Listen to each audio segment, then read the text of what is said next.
buenas tardes a todos y muchísimas gracias por venir. Para mí es un placer presentar a mi gran amigo Víctor, que es el conferenciante de esta tarde. Él es economista, también es asesor fiscal y un gran trabajador de esta casa. Participa en la mediunidad y también en los pases de sanación.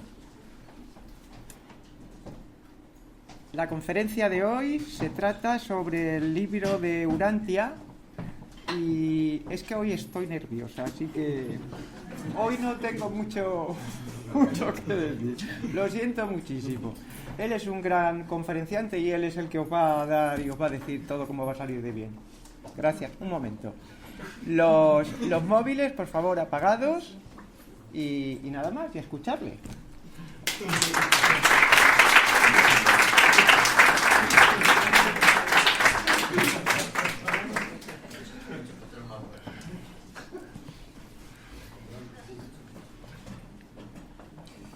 Bueno, pues muchas gracias a mi presentadora, que a mí me consta que lo pasa muy mal cuando le pedimos que nos presente, pero tiene un corazón tan grande que no sabe decir que no, y entonces pues aquí la tenemos, así que ese aplauso ha sido merecido.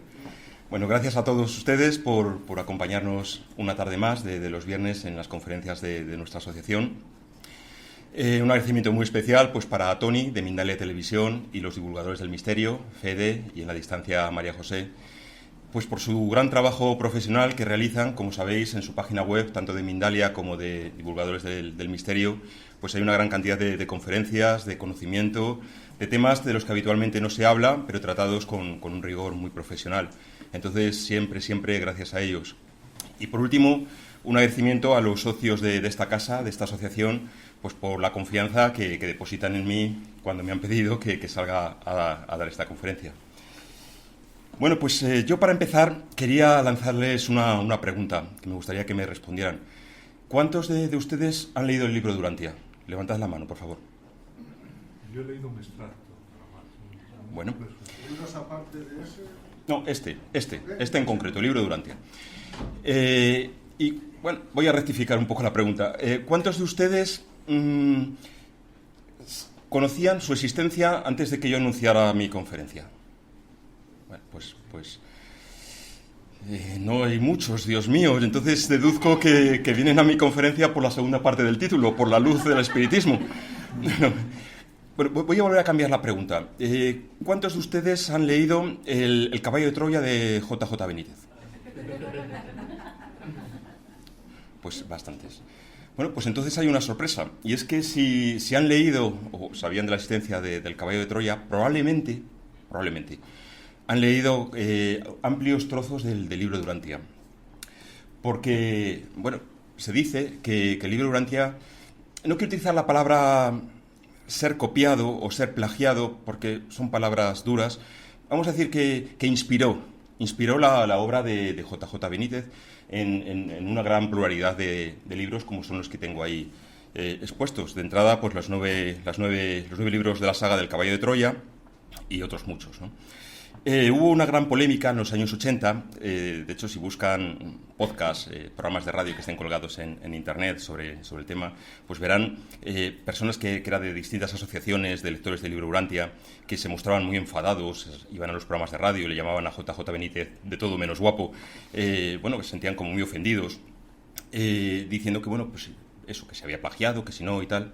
Hoy día este tema pues ya no resulta una polémica, porque es que desde la fundación del libro de Urantia, que radica en Chicago, Estados Unidos, pues la postura un poco oficial que tienen sobre este tema es, primero, reconocer que Juanjo Benítez, pues el escritor navarro, pues tenía una gran trayectoria profesional ya de antes de escribir Los caballos de Troya.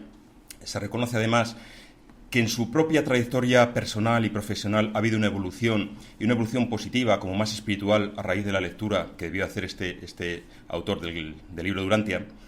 También, con un espíritu abierto, pues se reconoce que el contenido del libro de Urantia es probable que dé lugar a otros muchos artistas de distinto tipo a inspirarse en el mismo, como pueden ser pues, pintores, músicos, poetas. Y por último también se reconoce que hay muchos lectores que han llegado al libro de Urantia gracias al caballo de Troya. Y por todo ello, desde la Fundación Urantia, pues a Juanjo Benítez se le dice gracias y aquí no hay polémica ninguna. Al final, pues todo es para bien.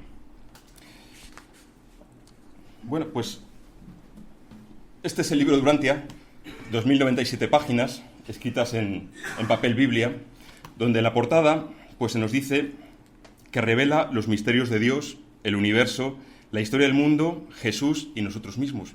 Casi nada.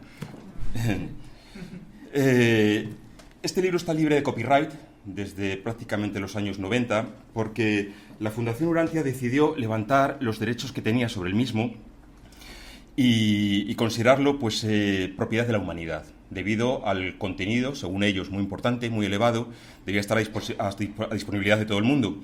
Y de hecho, en la propia página oficial de la Fundación Urantia, que la tienen en pantalla, urantia.org, pues en una de las pestañas pues tienen la posibilidad de leerlo en línea, descargarlo, trabajarlo, estudiarlo. Incluso tienen un link a una página donde hay una escuela online para estudiar el libro de Urantia, donde un grupo de voluntarios marca unas pautas, marca una serie de documentos a leer y luego se debate en un foro. En resumidas cuentas, pues han dado pues todas las posibilidades, todas las facilidades para que este libro pues se pueda divulgar. Por supuesto, si les gusta o prefieren tener un libro en papel, pues lo pueden adquirir en cualquier librería que tengan temas de espiritualidad. El precio yo lo desconozco, porque este en concreto me lo trajeron los Reyes Magos, lo cual indica dos cosas. Primero, que los Reyes Magos existen, y segundo, que los Reyes Magos no son los padres. Yo no vivo con mis padres y a mí me lo trajeron, con lo cual, pues eso que les dejo. Bien, yo en esta conferencia no pretendo convencerles de que adquieran o lean el libro de Urantia. Todo lo más, pues bueno, mostrarles libros de espiritualidad y ver un poco cómo acometerlos. Es decir, de antemano uno se puede preguntar, bueno, promete muchas cosas, hablarnos sobre Dios, sobre la espiritualidad, sobre nosotros mismos, el universo, pero ¿es verdad o no es verdad? ¿Es un libro revelado, tal como dice el prólogo del mismo, o no? ¿Me compensa o no me compensa? No ya por el dinero, sino por el tiempo. Entonces, bueno, vamos a hacer un ejercicio a lo largo de la conferencia de ver cómo, bueno, ante cualquier libro, no solamente este, ante cualquier libro que se nos presente, pues ver si podemos mínimamente confiar en que nos aporte algo para nuestro progreso espiritual o no, pero hacerlo con criterio. Entonces, un poco lo que yo pues me planteo en esta conferencia. Este es el esquema que voy a desarrollar, bueno, tras la introducción que he hecho. Puesto que el libro de Urantia se dice de sí mismo que es un libro revelado, pues me parece un tema apasionante y vamos a dar unas pinceladas sobre los libros revelados a lo largo de la historia del ser humano. Bueno, pues vamos a ver qué se entiende por revelación, qué tipos de revelación hay, cómo nos puede servir. Dado el título de la conferencia, pues me gustaría también comentar algo sobre el carácter de la revelación espírita y luego ver el propio libro Urantia como un libro revelado. Después les voy a mostrar el contenido del libro Urantia, que es una parte que voy a hacer muy rápidamente y muy brevemente. Claro, yo no puedo aquí resumir 2097 páginas, entonces, más que nada les voy a decir qué contenidos tiene, dónde pueden encontrar determinados aspectos que les puede interesar y poco más. Entonces, básicamente, pues voy a hablar un poco de la cosmología del libro Urantia, la historia de Urantia y la vida y enseñanzas de Jesús. Luego sí me querría yo detener un poco más en las concordancias y discordancias que pueda haber entre el libro Urantia y la doctrina espírita. Bueno, ver un poco en qué coinciden y incluso a partir de ahí reflexionar si pues a lo mejor son cosas que son ciertas o que nos pueden servir y ver dónde hay puntos de discrepancia y a partir de ahí pues ver que ya, pues bueno, les adelanto un poco que son dos fundamentalmente. El tema de qué hay después de la muerte y la percepción de Dios. Y por último, pues podemos terminar pues con unas breves conclusiones, un turno de preguntas para que ustedes me formulen las preguntas o las dudas que les pueda ir surgiendo a lo largo de la exposición. Con lo cual, pues ya directamente empezamos por la primera parte, a hablar de los libros revelados.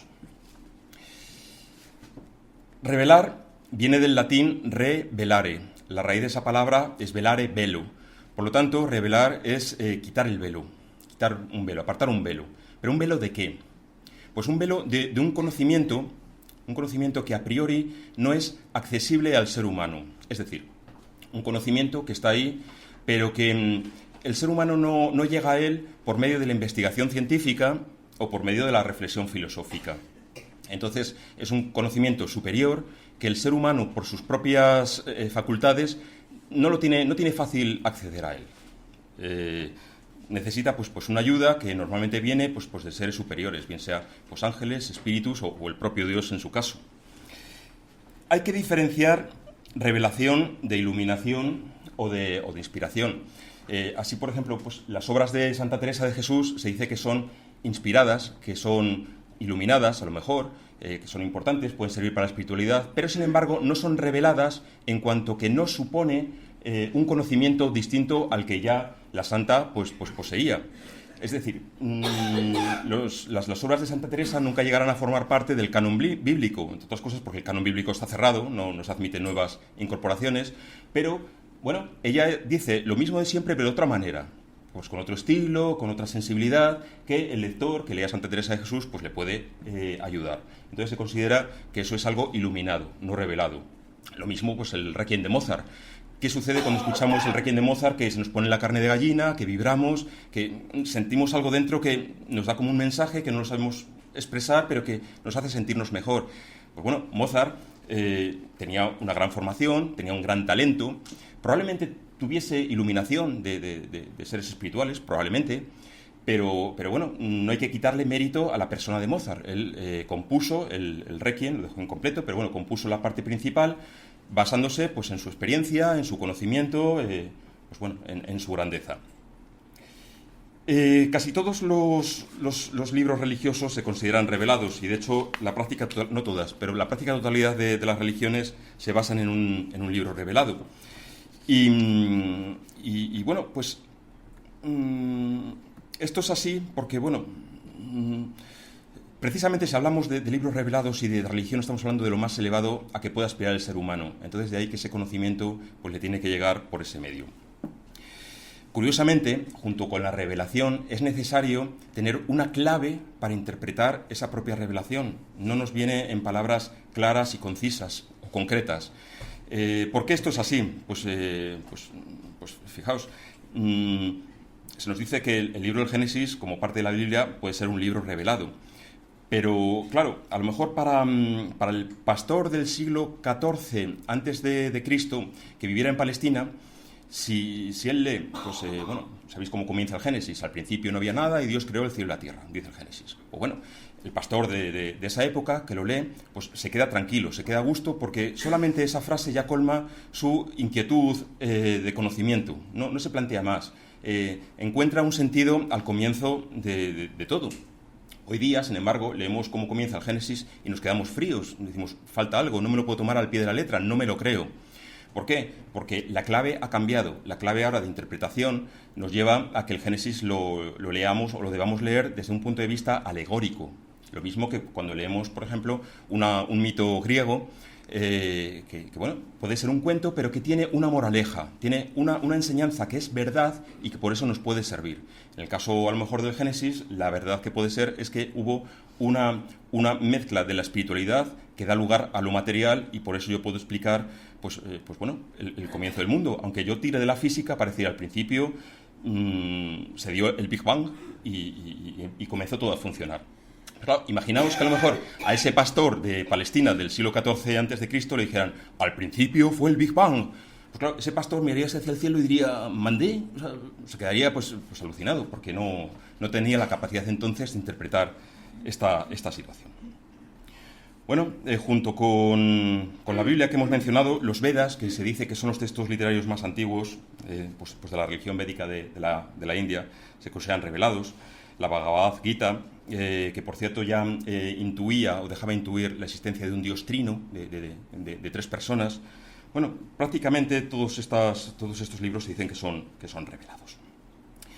¿Y de qué forma se puede llevar a cabo una revelación? Pues bueno, vamos a ver los diferentes modos que a lo largo de la historia del ser humano, del hombre y de la mujer, se han producido los libros revelados. En primer lugar, mediante inspiración. La inspiración es el método que se ha utilizado para revelar la práctica totalidad de los libros de la Biblia. Se conoce quién es el autor, pues Lucas, Mateo, San Pedro en sus epístolas, San Pablo.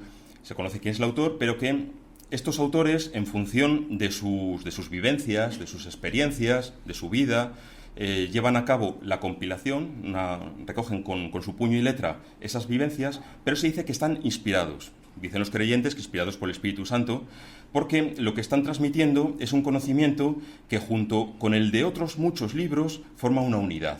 Entonces, en ese sentido se dice que están inspirados. Bueno, pues la práctica totalidad, salvo algunas excepciones de los libros bíblicos, nos puede servir como ejemplo. Otro tipo de revelación puede ser la revelación directa por Dios. Es decir, no se trata ya de un ser humano que escribe, sino que Dios directamente da una gran verdad.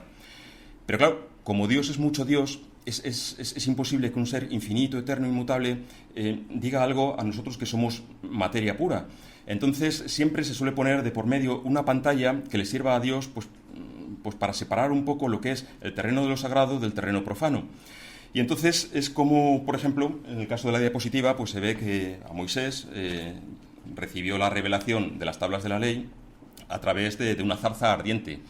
Él se presentó y de la zarza ardiente había una voz que decía: el terreno que estás pisando es sagrado, debes descalzarte. Y a continuación pues le da las tablas de la ley que constituye lo que es la revelación mosaica, ¿no? También los textos védicos se consideran revelados directamente por un Dios y de ahí pues dicen los entendidos que la altura de la sabiduría que contienen. O el Corán. El Corán se dice que fue revelado por Dios, por Alá, a Mahoma directamente, pero a través del arcángel Gabriel.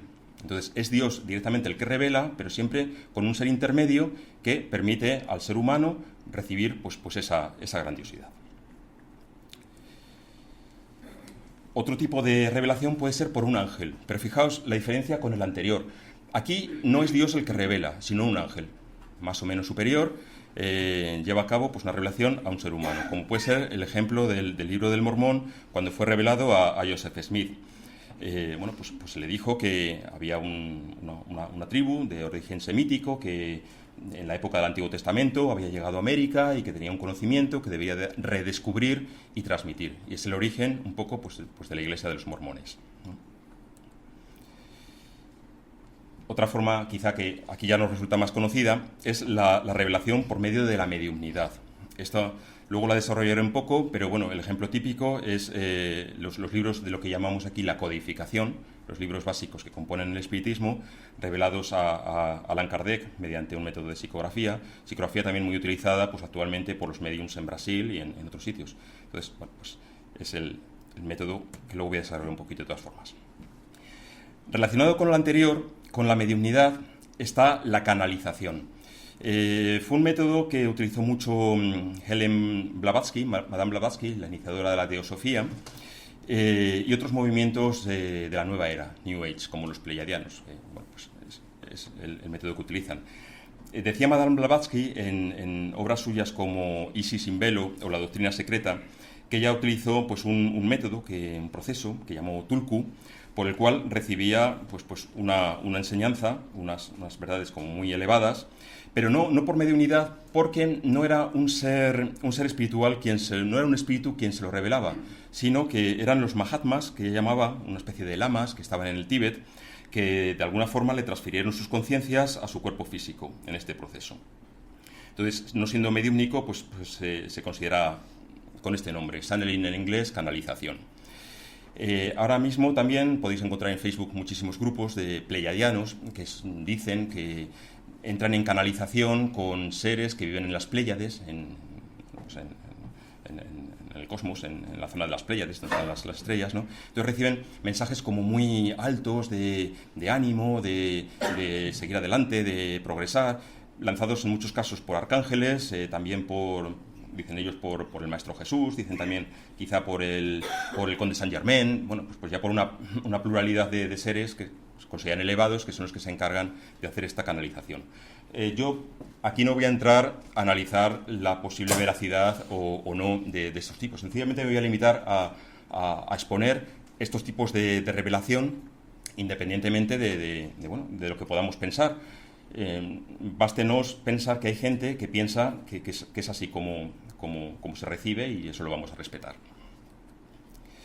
Bueno, otro tipo que luego también desarrollaré un poquito, el del libro Durantia, que se realizó a través de un ser durmiente que recibió pues, los documentos que componen el libro Urantia. Como luego lo voy a desarrollar un poco más, no me detengo mucho. También puede ser una revelación por medio de un gurú que entra en meditación y en trance, por tanto, y lleva a cabo unas revelaciones que suponen una reinterpretación de textos antiguos, pero que los adapta a la actualidad, para que pueda servir al hombre y la mujer de hoy día. Y un ejemplo me ha parecido el de Paramahansa Yogananda, que quizá le conozcan. Hace poco han puesto una obra de teatro basada en su vida.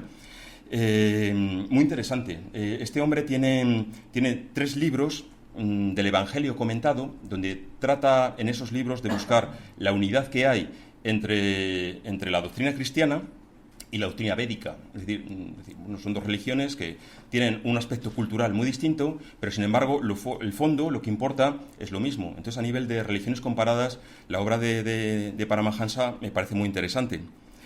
También, además, pues lleva a cabo una explicación de lo que hizo Jesús en sus años ocultos, de vida oculta, que se dice, que prácticamente lo que dice es que Jesús estuvo haciendo yoga, no el yoga postural que conocemos, sino un tipo de yoga que se conoce como Kriya Yoga, que es, sobre todo lo que hace es una meditación profunda que le lleva a unos estados alterados de conciencia para acceder a unas verdades más elevadas. Muy interesante. ¿Y por qué no? Una revelación por parte de extraterrestres. ¿Conocen a Rael y a los raelianos? Han oído súper interesante. Bueno, sin entrar en la veracidad o no, Rael, para los que no le conozcan, era un piloto de carreras que allá por los años 70, a lo mejor las fechas me fallan, pero creo que era por los años 70, recorriendo el centro de Francia, por la zona de Clermont-Ferrand, llegó a una zona volcánica, pues estuvo haciendo senderismo por allí, y de repente pues tuvo un encuentro en tercera fase. Entonces, bueno, pues tuvo un contacto con seres extraterrestres, donde le empezaron a citar, a partir de ahí, en una serie de días precisos, y le hicieron una interpretación de la Biblia, pero donde leemos Dios o entes superiores, pues debemos leer extraterrestres, los Elohim. De hecho, pues, comienza diciendo que cuando el Génesis empieza, que Dios creó el cielo y la tierra, en el idioma original está utilizando la palabra Elohim, que es plural. Entonces de ahí dicen, en realidad eran seres extraterrestres y bueno, pues es como hay que interpretarlo. Le pidieron también pues que tenía que inaugurar una embajada para los extraterrestres, y una vez que se inaugurara esa embajada, pues vendrían y estarían con nosotros. Y esa embajada pues tenía que estar en el Estado de Israel. Con lo cual Rael pues fue a Israel, pidió permiso para abrir una embajada a los extraterrestres, y en Israel le dijeron que ni por asomo iba a abrir una embajada en Israel para los extraterrestres. Con lo cual este hombre y sus seguidores pues van por todos los países pidiendo permiso para abrir una embajada para los extraterrestres y bueno, pues consiguiendo dinero para ese proyecto. Lo demás pues ya lo dejo a la consideración de ustedes, pero no obstante me parece muy interesante el libro que he puesto en pantalla, el de diseño inteligente, porque me parece otro punto de vista.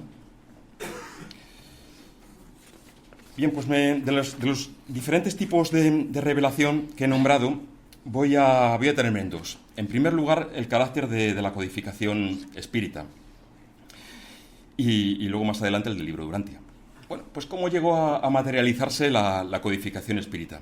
En realidad, hablar de esto supone hablar de historia del espiritismo, y solamente eso da para una conferencia entera, con lo cual, como hay además en Internet y miembros de la asociación de esta casa pues han pronunciado conferencias muy interesantes, pues me remito a ellas y solamente un par de pinceladas. Ya saben que todo empezó pues allá por 1848 con los fenómenos de Hydesville, al lado de Nueva York, con el tema de los fenómenos protagonizados por las hermanas Fox. Empezaron a escuchar ruidos, golpes, se pusieron de manifiesto, la cosa se extendió. Hubo ahí pues una serie de problemas, gente que dijo que eso era un fraude, pero otros que incluso la sometieron hasta 3 comisiones de investigación, en una de las cuales había un juez pues como muy severo, muy escéptico, pero que al final llegaron a la conclusión, o al menos en esta tercera comisión de investigación, de que algo había. Hasta el punto de que este juez, el juez Edmonds, ha pasado a la historia como un defensor del espiritismo. Claro, y tras eso, pues se expandió pues como la pólvora, primero por Estados Unidos y después por Europa. Y así pues llegaron estas noticias junto con las manifestaciones que se hacían con mesas parlantes o mesas giratorias, ¿no?, que era la forma que en aquella época utilizaban los espíritus para comunicarse, pues llegaron a París. y de algún modo pues llegaron noticias de Allan Kardec. Allan Kardec inicialmente se conocía su nombre de nacimiento por Hippolyte Léon Denisard Rivel, que era pues un libre pensador, era un profesional de gran altura, un prestigioso docente francés, y que se mostró ante esto escéptico pero no intransigente. Es decir, un amigo suyo, el señor Fortier, le dijo, oye, pues mira, hay aquí un fenómeno de mesas que giran y si yo pregunto algo y le digo que den un golpe es sí, y si dan 2 golpes es no, pero no hay nadie, mira, comprueba y tal. Bueno, él dijo, vale, perfecto, voy, pero quiero pruebas. Entonces, a partir de ahí hizo una investigación pues, muy seria, muy serena también, pues para ver qué estaba sucediendo. Y a partir de ahí, pues bueno, fue invitado, dado su interés, pues a diferentes casas, Madame Royer, que era una medium sonámbula, Madame Plembeson y la familia Boudin, recibiendo pues muchos mensajes a través de la mediunidad de sus hijas Caroline y Julie. Entonces, es así como Allan Kardec, tras una minuciosa investigación, es decir, a mí no me van a engañar, entonces, pues comprobando, preguntándose, reflexionando, las preguntas que todos nos debemos hacer, por cierto. Es decir, vayan donde vayan, o si vienen aquí a la casa espírita, nunca se crean nada. Es decir, pregúntense, al llegar a casa reflexionen. Es decir, bueno, pues lo que hemos escuchado a María Jesús, formidable, pero cuando lleguen a casa, siéntense y reflexionen. ¿Sí o no? ¿Verdad o mentira? ¿Es posible o no? ¿Pero a mí qué me dice? Y en el fondo de mi corazón. ¿Y qué me dice esta otra persona? Y ahora leo un libro. Qué curioso. Me da respuestas. Es decir, nunca se crean nada por fe, porque estamos en el siglo XXI. Y necesitamos nosotros mismos progresar, pero progresar con firmeza. Entonces, muchas veces es la experiencia la que les va a servir pues, para su propio progreso personal. Su experiencia personal. Entonces, yo creo que es la mayor lección que Hippolyte Léon nos puede dar, la forma con la que trabajó. Él llegó pues, a la conclusión de que efectivamente había unas inteligencias detrás de esos golpes y que había pues unos mensajes pues muy elevados. Y es así como, bueno, ya con esta idea en la cabeza recibiría más adelante pues hasta más de 50 cuadernos de comunicaciones mediúnicas por los señores Carlotti, René Tailander, Thiers Mantés, etcétera, etcétera, que visto lo visto, pues es como él se adentró pues en la gran aventura de llevar a cabo la codificación que empezaría con la publicación del Libro de los Espíritus el 18 de abril de 1857 y tras el cual pues vendría el Libro de los Medium, el Evangelio según el Espiritismo, el Cielo y el Infierno y la Génesis. Es un poco los inicios que para nosotros no son muy queridos porque nos marcan el inicio del espiritismo moderno. Bien, pero vuelvo a preguntar, ¿y cuál es el carácter de la revelación espírita? Bueno, se dice que la revelación espírita es la tercera revelación. Se considera la primera, que estuvo personificada en Moisés, que de alguna forma pues, llevó el mensaje de un Dios único, más una ley moral, que el hombre y la mujer pues, deberían adecuarse. En segundo lugar, la segunda revelación sería la personificada en Jesús de Nazaret, y la tercera personificada en... Bien. Pensé que ibas a decir Kardec, pero la tercera revelación no está personificada en nadie en concreto. Es una revelación colectiva. Se nos pide que seamos nosotros los que nos acercamos al espiritismo, o tantos otros, que llevemos a cabo pues, el desarrollo de esa revelación. Entonces, por supuesto, empezó Kardec, después León Denis, después tantos otros medium. Tenemos una historia fantástica aquí en España del espiritismo en la época de la Segunda República. Buscadlo por ahí porque es muy interesante.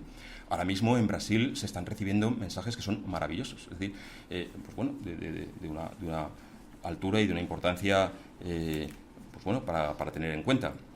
Entonces, la tercera revelación tiene un carácter de revelación colectiva. Y esto, por otro lado, es una responsabilidad, si lo analizáis. Por eso, en esta casa, os insistimos tanto en que estudiéis con criterio, que estudiéis con cuidado, en que no juguéis con este tipo de cosas, porque se puede llegar a unas conclusiones muy importantes para nosotros y muy importantes para los demás. Porque si hay una lección que Allan Kardec fue el nombre que empezó a utilizar Hippolyte Léon Denisard cuando publicaba sus obras espíritas, quizá para diferenciarse de los libros que previamente había publicado sobre docencia. Él era docente, ¿no? Entonces empezó a utilizar Allan Kardec porque también su espíritu protector le sugirió que en vidas anteriores había sido su nombre en la época de los druidas en la Galia. Entonces es el nombre que empezó a emplear y con el que aparecen sus obras firmadas. Entonces, si hay alguna lección que Allan Kardec nos puede dar es vocación de servicio. Es decir, un espírita no es medium para sí mismo, no es medium para enriquecerse o para obtener una fama mediática. Eso no es positivo. Un espírita es para los demás, encarnados o desencarnados. Es vocación de servicio. Yo creo que es la mejor lección que podemos tener de Allan Kardec. Bueno, hemos hablado ahora de la revelación espírita, vamos a hablar del libro de Urantia, que es un poco el protagonista de mi conferencia, o al menos pretendo que sea coprotagonista. Lo primero de todo, aclarar que yo creo que no lo he hecho todavía, ¿por qué se llama así? Urantia es el nombre del planeta Tierra. Es decir, nosotros lo llamamos planeta Tierra, pero desde el cosmos, los seres que habitan en otros planetas o seres espirituales que viven fuera, lo conocen como Urantia. Por tanto, Urantia es nuestro planeta y nosotros somos urantianos. Es como nos llamamos, ¿no? Y bueno, de ahí el nombre del libro de Urantia. Aclarar también que el libro de Urantia pues, no es un libro esotérico más y no propone una nueva religión, para nada. De hecho, si leéis la introducción es muy curiosa porque dice, el propio libro, cuando te acercas a él, te invita a que lo leas como si fuese una obra de ciencia ficción, sin mayores consecuencias, sencillamente para entretenerte.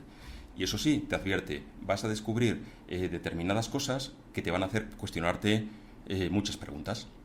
Pues a partir de ahí te invitan a la reflexión, a que busques tu camino.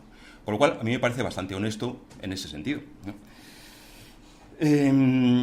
¿Y qué aporta entonces el libro de Urantia? Es un libro más. Si decimos que no pretende nada de eso, de buscar grupos religiosos, ni espirituales, ni nada, ¿qué aporta? Pues desde mi punto de vista, lo que aporta es una invitación al desarrollo de la conciencia cósmica del individuo. Es decir, sentir que no somos ya ciudadanos de nuestro pueblo, o de Zamora en mi caso, o de nuestro barrio, o de Madrid, o de España, sino que somos parte de un todo cósmico. Que nuestras acciones, las buenas y las malas, tienen una repercusión cósmica. Es decir, que va a afectar a los habitantes de otros planetas y a seres espirituales que viven en el resto del cosmos. Con lo cual, nos llaman a esa responsabilidad superior. Nos hablan, en definitiva, de una gran estructura que hay, que pues es toda la cosmología que ofrece el libro de Urantia. La versión original en inglés de Urantia Book fue inicialmente publicado por la Fundación Urantia en 1955, pero sin embargo había sido escrita entre 1922 y 1939, un periodo de 17 años, es decir, un periodo pues bastante largo. Es un libro que está publicado sin nombre de autor, no tiene un autor humano, y el propio libro revela que fueron 33 las entidades espirituales que llevaron a cabo la iniciativa de obtener este libro. Y además se dice que desde la propia Fundación Urantia son como muy discretos, no les gusta hablar del origen, porque quieren que la gente llegue a él no por el prestigio de la persona o del grupo de personas que dieron lugar al libro de Urantia, sino por su contenido. No obstante, a medida que han ido creciendo el número de lectores del libro de Urantia, se han mostrado muy curiosos de los comienzos, y es natural. Y entonces poco a poco se han ido conociendo pues, algunos detalles del principio. Y nos encontramos aquí un personaje, el doctor William Sadler, que era un médico psiquiatra y profesor de la Facultad de Medicina de la Universidad de Chicago. Este buen hombre pues, tenía por aquella época un paciente que tenía un trastorno del sueño, que consistía en que cuando dormía empezaba a hablar y hablaba de cosas como muy esotéricas, hablaba de filosofía, pero también hablaba de teología, hablaba de ciencias diversas. Entonces, se puso a tratarle pues con los medios que en aquella época había, psicoanálisis, hipnotismo, comparación intensiva, de alguna forma llevó a cabo pues un estudio del caso. En paralelo, este hombre pues reunía todos los domingos por la tarde en su casa una tertulia, un grupo de gente, de amigos, de una composición muy variada, pues había desde amas de casa hasta compañeros suyos de universidad, colegas suyos de psiquiatría, pero también había artistas, había abogados, dentistas, bueno, pues una composición muy variada, donde se juntaban, cada uno aportaba pues lo que quisiera, pues algo de comer, algo de beber. Estamos en plena época de la ley seca en Estados Unidos, con lo cual es de prever que no aportaran whisky. Pero bueno, pues se juntaban, hablaban, debatían temas de actualidad o de ciencia o de, bueno, lo que surgía y lo debatían entre ellos y luego pues tomaban algo. Un dato más que me parece muy curioso. William Sadler tenía otra afición, que era desenmascarar los fraudes del espiritismo. Y esto es muy interesante porque estamos en una época, finales de los años 20, ¿sí?, donde el abuso que había habido por parte de médiums deshonestos había llevado a que el espiritismo estuviese muy mal catalogado. ¿Conocéis la historia de Houdini? Creo que nos dieron una conferencia hace unas semanas. La podéis encontrar de todas formas en la Wikipedia. Houdini, que era un prestidigitador muy interesante, ¿no? También tenía como una misión que se había impuesto el deshacer el fraude del espiritismo. ¿Por qué se había llegado a esa situación? Pues por dos motivos. Tras la Primera Guerra Mundial había habido un gran número de muertos y había, bueno, pues como un deseo de entrar en contacto con ellos. Entonces había mucha gente interesada. Y tras ellos, pues médiums deshonestos que decían, pues mira, por un módico precio yo entro en contacto con tu hijo o con tu hermano que ha fallecido en batalla. Entonces, claro, la verdad es que era un escándalo porque la mentira estaba ahí. Entonces el espiritismo estaba muy mal catalogado en Estados Unidos, bueno, también en Europa, pero sobre todo en Estados Unidos en esa época. Hay una película de Woody Allen, que ahora no me viene el título, que creo que la sacó en 2014, algo de luna, de noche de luna. Sí, que toca este tema. Es decir, pues un hombre que va por los escenarios, pero que a su vez es mago, ¿no? Pero que a su vez tiene un empeño muy grande en destapar los fraudes del espiritismo. Esto lo menciono porque en aquella época entonces estaba a flor de piel.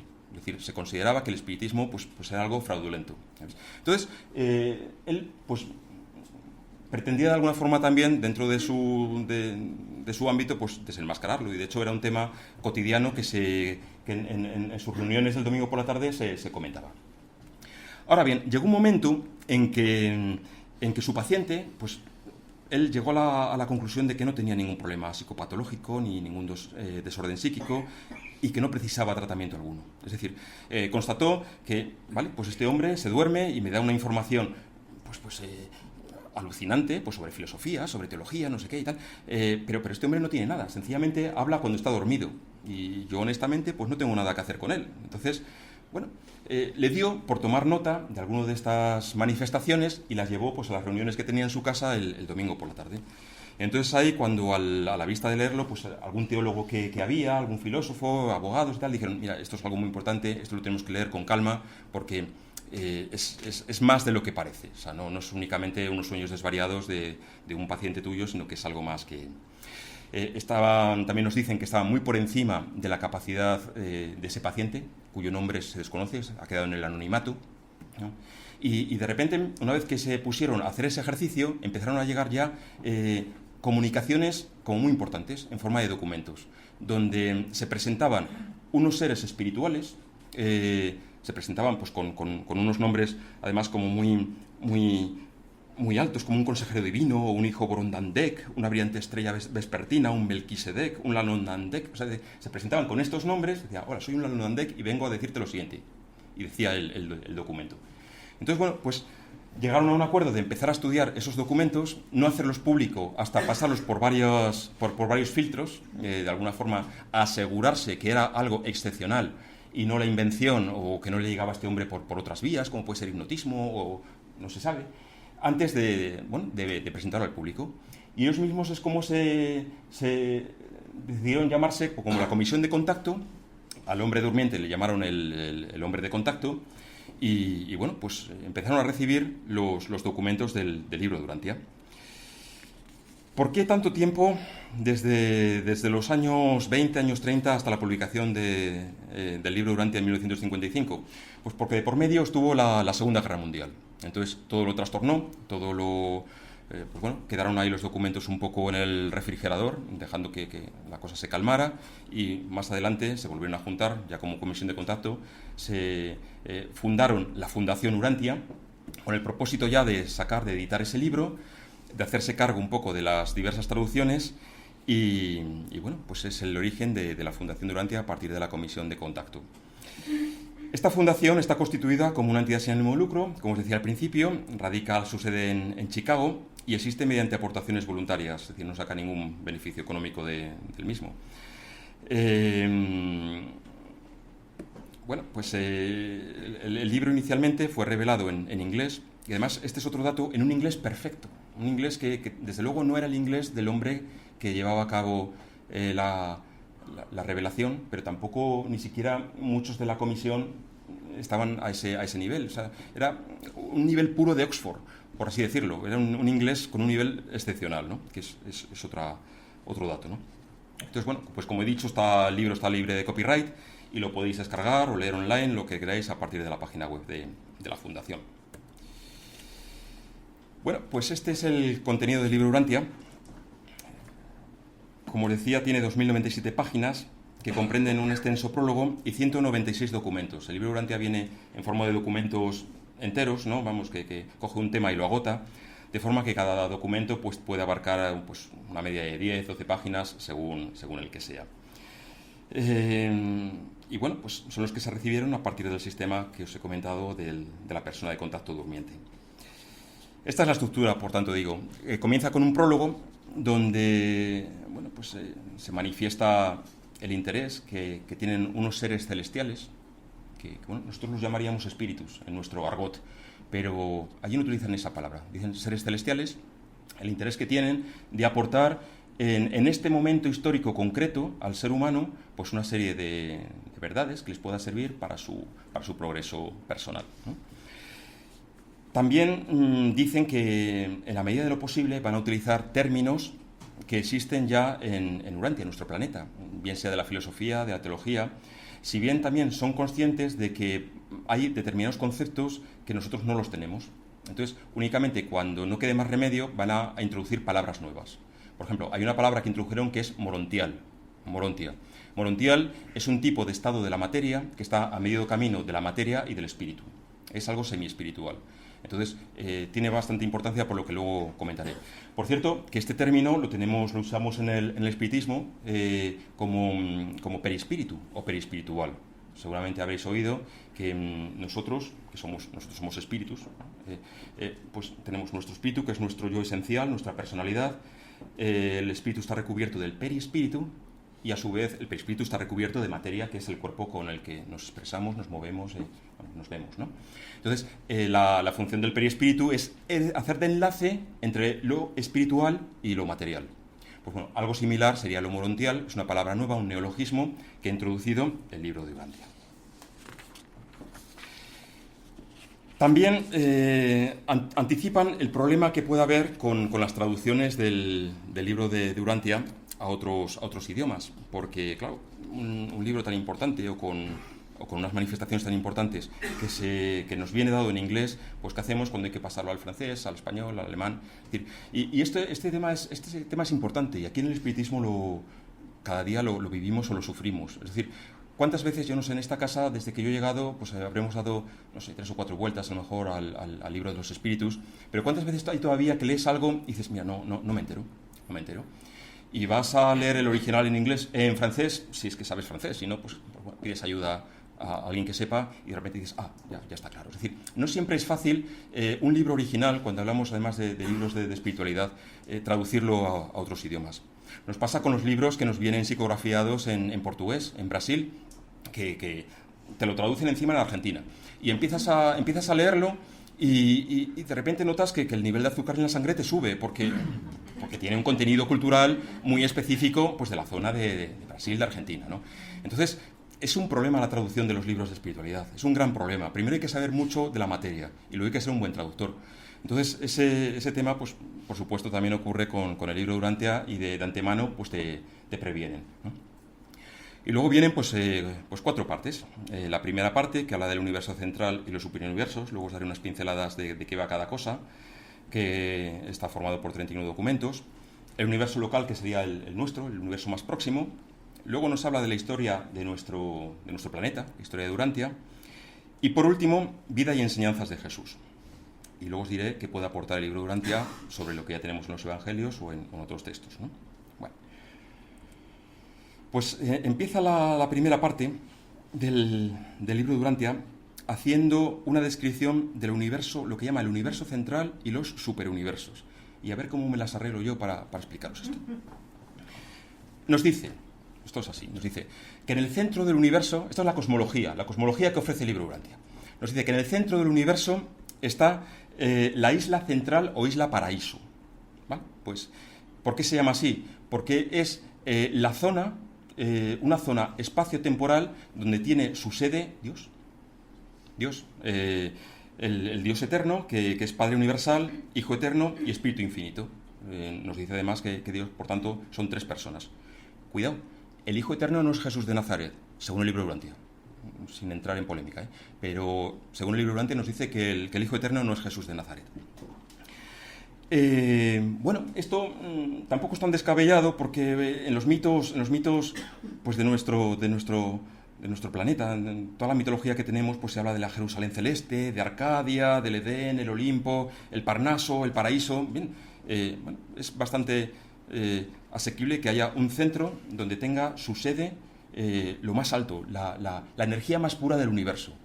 ¿Sabes? Pues es lo que constituye el universo central, que está rodeado de una serie de esferas que en el libro de Urantia se conocen como los mundos de resurrección. Luego veremos por qué. Y alrededor, a ver, aquí voy a utilizar alrededor, pero claro, utilizo términos espaciotemporales, pero que no son exactamente así, porque estamos hablando de una zona donde el espacio y el tiempo se confunde lo material y lo espiritual debido a la categoría o la zona de que estamos hablando. Pero bueno, voy a intentarlo hacerlo con nuestras palabras y a ver a dónde llegamos. Alrededor de esta isla Paraíso, donde tiene la sede la deidad, pues hay 7 superuniversos. Un superuniverso es un universo de universos. Bueno, de momento quedaos con eso. Pues de estos 7 segmentos formidables, de estos 7 superuniversos, hay uno, el séptimo, que se llama Orbontón, que es el nuestro. Luego nosotros estamos en el superuniverso de Orbontón. Cada superuniverso tiene 100.000 universos. Y a su vez, cada universo tiene 10 millones de mundos habitados.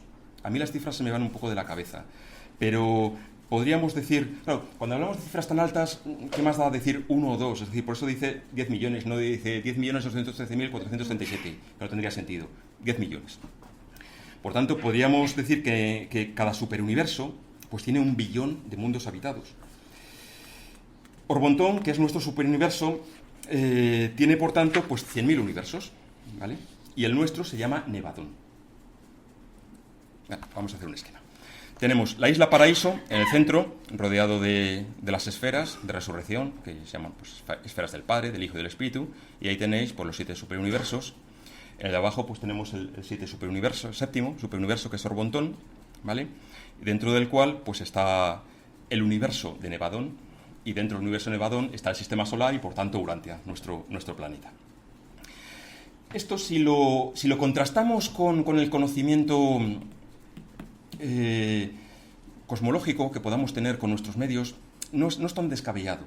Es decir, por supuesto hay cosas que no podemos comprobar, no tenemos medios científicos todavía para comprobarlo. Pero bueno, con los medios que tenemos, el telescopio Hubble, más, bueno, pues se estima que en la Vía Láctea pues hay entre 200.000 y 400.000 millones de estrellas, solo en nuestra Vía Láctea, nuestra galaxia. Y que tiene un diámetro de 200.000 años luz. Fijaos, para ir de un extremo a otro de la Vía Láctea, pongamos que esta es la Vía Láctea, nuestra galaxia, ¿sabes? El Sol pues puede ser uno de esos puntitos que hay ahí, no sale con demasiada precisión, pero bueno, bien. El diámetro de un extremo a otro de nuestra galaxia se tardarían 200.000 años luz. Teniendo en cuenta que la luz viaja a una velocidad de 300.000 kilómetros por segundo, a mí no entra en mi cabeza. No soy capaz de... Bueno, que es muy grande. Entonces, bueno, pues hay entre 200.000 y 400.000 millones de estrellas, con lo cual, qué fácil es que haya mundos habitados. Bueno, pues según el libro de Urantia, hay hasta 100.000. Considerando, porque este es un tema que no está muy claro, pero podemos tener una aproximación de que Nevadón, el universo Nevadón, es o contiene la Vía Láctea. Aunque ya os digo que estos términos de cosmología no los precisa tanto. Pero bueno, podemos suponer eso, que Nevadón puede ser nuestra galaxia. El libro de Urantia no nos confirma ni nos desmiente el origen del universo según la teoría del Big Bang. Bueno, el Big Bang además tiene determinadas cuestiones que todavía no se han resuelto. Pero bueno, sí que nos dice que en el origen hay una energía espiritual que sabiamente dirigida es capaz de generar materia.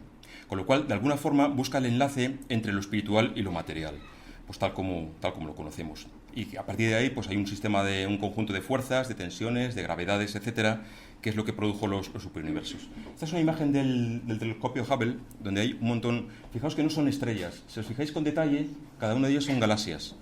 Y cada galaxia puede ser tan grande como hemos dicho antes, con lo cual el cosmos, desde luego, pues es infinito. No quiero utilizar la palabra infinito para no caer en un error, pero bueno, es muy grande, ¿no? Bueno, pues además, el libro de Urantia nos informa que entre la deidad suprema, esa que tiene su sede en el paraíso, en la isla central, y la materia, hay un conjunto de seres espirituales a los que nombra, según su especie y categoría, los que hablamos antes de la Lunandek, Bolondandek, estrellas matutinas, etcétera, ¿no? Con sus funciones. Y de entre ellos, pues hay una especie denominados portadores de vida, que son los encargados de llevar la vida a un planeta cuando nace. Es decir, cuando se produce el nacimiento de un planeta y se dan las condiciones necesarias, pues hay unos portadores de vida que, en íntima conexión con la deidad, con el Dios Supremo, con la energía más pura del universo, pues llevan un chispazo que da lugar al nacimiento de la vida. Y con una seria combinación de aminoácidos, ácidos nucleicos y proteínas inertes comienzan a moverse, multiplicarse, alimentarse y progresar en una evolución sin fin. Dice el libro de Urantia, Dios no es que creara el mundo, es que Dios creó la evolución, dice el libro de Urantia. Bien, pues ahora la gran pregunta que tal vez os estéis haciendo. Siendo Dios perfecto, eterno, infinito, omnisciente, inmutable, etcétera, etcétera, ¿por qué creó seres imperfectos como nosotros y finitos? ¿Qué podemos aportar nosotros a Dios que él no tenga ya? Y de alguna forma el libro de Urantia nos da una respuesta. Experiencias. Dios, por ser eterno, inmutable, infinito, inefable, etcétera, no tiene experiencias. Dios es el único ser que se conoce a sí mismo. Esto ya lo dicen los teólogos, Santo Tomás de Aquino. Dios es el único ser que puede amarse a sí mismo. Es decir, si yo me amo a mí mismo, probablemente caiga en egoísmo. Me preocupo de mí mismo, no de los demás. Pero Dios, cuando se ama a sí mismo, genera. Y es entonces cuando dice que genera al Hijo, y del amor entre el Padre y el Hijo, pues nace el Espíritu Santo, en la tercera, pues, más o menos. Es decir, que esto está un poco ya en la teología de nuestro planeta. Entonces, pero Dios en sí no tiene experiencias. Existe y conoce y sabe, pero tienen que ser los seres materiales, la criatura en sí, la que tenga experiencias. ¿Y qué experiencias? Pues hombre, pues una enfermedad es una experiencia, la muerte es una experiencia, perder a un ser querido es una experiencia. Experiencia porque nos da conocimiento, nos da paciencia, nos hace plantearnos en qué cosas son importantes y qué cosas no lo son. Pero también son experiencias el enamorarte, el encontrar una persona que se enamora de ti, el compartir una copa de vino con los amigos, o el café recién hecho por la mañana, o el olor del pan recién horneado. Esas son experiencias que nos van a servir para nuestro progreso personal, para nuestro progreso espiritual. Por eso, en esta casa lo decimos mucho, y por ahí también, desconfiad de los excesivos espiritualismos. Esto es espiritismo. Es decir, venimos aquí y encarnamos para tener experiencias. Ahora hablo del espiritismo. Cuidado con grupos o personas que dicen que la materia es mala, que solo lo bueno es el espíritu. Sí, pero no, el espíritu a lo mejor es lo más superior. Pero también nos dicen, leed el libro de los espíritus, que cuando un espíritu quiere progresar, encarna. Con lo cual, tiene una dignidad muy grande el que encarnemos pues, como estamos aquí. Bien, pero estas experiencias nos pueden llevar a veces a equivocarnos. bueno, pues, o abusar a lo mejor de la materia, o a tener un apego excesivo a la materia, olvidarnos que tenemos una función, una misión, es decir, nos podemos desorientar. Y es aquí cuando necesitamos una ayuda superior. Es la cuarta parte del libro de Urantia, donde lleva a cabo un desarrollo de la vida y enseñanzas de Jesús de Nazaret. Atención, Jesús de Nazaret es el nombre que le pusimos que le puso María y José cuando Jesús nació aquí en Palestina, en nuestro planeta. Pero este espíritu superior tiene un nombre, que según el libro de Urantia es Miguel de Nevadón. Es el nombre que tiene Jesús, su nombre cósmico o su nombre espiritual. Luego aquí le conocemos como Jesús de Nazaret, ¿vale? Entonces, como un espíritu superior muy elevado, de los espíritus más elevados de la orden de los Migueles, de los cuales hay muchos en cada superuniverso, pero en Nevadón pues tenemos a Miguel de Nevadón, ¿no? Que es nuestro universo, pues vino a Urantia para encauzarnos. Es decir, nos habíamos despistado un poco, entonces vino pues para darnos un conocimiento que a lo mejor se había olvidado o que nos tenía que revelar, ¿vale? Miguel de Nevadón se nos dice que ha hecho 7 donaciones. Una donación es cuando un ser superior, un ser espiritual muy superior, lleva a cabo una misión en un planeta. Nos dice que él ha llevado a cabo hasta 7 donaciones hasta la fecha, siendo la 7ª en nuestro planeta. ¿Y por qué? ¿Por qué nuestro planeta? Bueno, pues por varios motivos. El primero, dado al atraso moral que tiene nuestro planeta. Pues es así, ¿no? En función de otros planetas que están más adelantados, pues el nuestro está bastante atrasado. En segundo lugar, pues como resultado de un acontecimiento que se narra en el documento 53 del libro de Urantia, que se titula La rebelión de Lucifer, del cual se inspiraría luego JJ Benítez para sacar un libro con un nombre idéntico, La rebelión de Lucifer, que yo ahora mismo no voy a entrar. Si luego en el turno de preguntas queréis saber algo, pues os lo comento, pero no voy a entrar en eso. Solamente que hubo una rebelión de seres espirituales que fue seguido por hombres y mujeres de este planeta, que los llevó pues a despistarse, a dar más importancia a su yo, a empezar a mentir. La mentira se muestra como uno de los grandes problemas que hay en Urantia. Es lo que se conoce como la rebelión de Lucifer, que hizo que nos retrasásemos un poco en nuestro progreso espiritual. Y por último, porque dice el libro que este es un planeta de experimentación, lo cual esto entra en consonancia con lo que se dice en el espiritismo cuando nos dicen los espíritus que vienen que este es un planeta de expiación y pruebas. Pues es cierto, así es. Entonces, debido a todos estos componentes, Miguel de Nevadón, nuestro Jesús, eligió Urantia, nuestro planeta, para donarse y para darnos el conocimiento que ya conocemos, ¿no? Que ya tenemos. Bien, pues hemos visto... ¿Cómo voy de tiempo? Ven. Un poco ya el contenido del libro Urantia.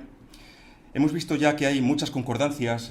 Los que conozcáis un poco la doctrina espírita y lo que he ido comentando, pues hay muchos puntos en común, como el tema de la pluralidad de mundos habitados, que ya viene en el libro de los espíritus bastante desarrollado, la existencia de una primera causa, la que llamamos Dios, la diferencia que hay entre espíritu y materia, y también algo a mitad de camino, la morontia o el perispíritu, una jerarquía de seres espirituales, un planeta, como hemos visto, de expiación y prueba, y luego pues un espíritu muy superior, Jesús de Nazaret, o Miguel, que encarnó para iluminarnos. Vamos a ver 2 puntos de discordancias entre el libro Urantia y el espiritismo. En primer lugar, ¿qué hay después de la muerte? Cuando empezamos este curso, allá por septiembre, que tuvimos aquí una tertulia, yo comenté que para mí la gran pregunta no es si existe Dios. Para mí la gran pregunta es qué hay después de la muerte. Porque, bueno, si existe Dios, yo tengo mi respuesta, pero no os la voy a decir. Pero, bueno, es un tema que uno puede debatir, reflexionar, pero para mí, a efectos prácticos, para el ya, para el hoy y el ahora, lo que me preocupa es qué hay después de que desencarnemos. Porque, claro, eso va a dar respuesta a mi comportamiento, a mi forma de ser, a mi relación con los demás, a mis esquemas mentales. Entonces, bueno, pues el espiritismo nos habla de reencarnación, de una reencarnación que no es exactamente igual a la reencarnación de la que hablan los budistas o los hindúes. No sabemos, en 1857, cuando los espíritus comunicaron a Allan Kardec, la cara que se le pondría cuando oyó que existía la reencarnación. No lo sabemos, la historia no lo ha recogido.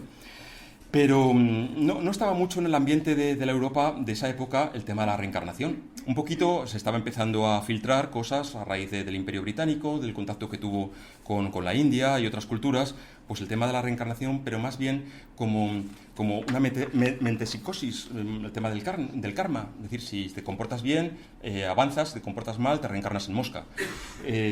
No, a Allan Kardec le dijeron que siempre hay un progreso y que ese progreso se lleva a cabo mediante la reencarnación. Pero además a mí me parece bastante lógico y me da respuesta a muchas preguntas sobre mí y sobre el mundo. Porque venimos aquí, reencarnamos para trabajar cuestiones que nos han quedado pendientes. Entonces, ¿por qué a mí me cuesta tanto la paciencia? Pues se ve que es algo que tengo que trabajar en esta vida, que en vidas anteriores no tuve paciencia y ahora pues me toca, ¿no?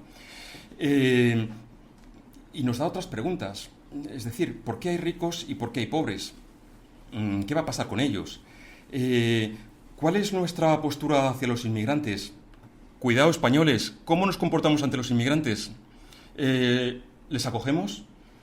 ¿Les comprendemos? ¿Les damos alguna facilidad? ¿O endurecemos nuestro corazón?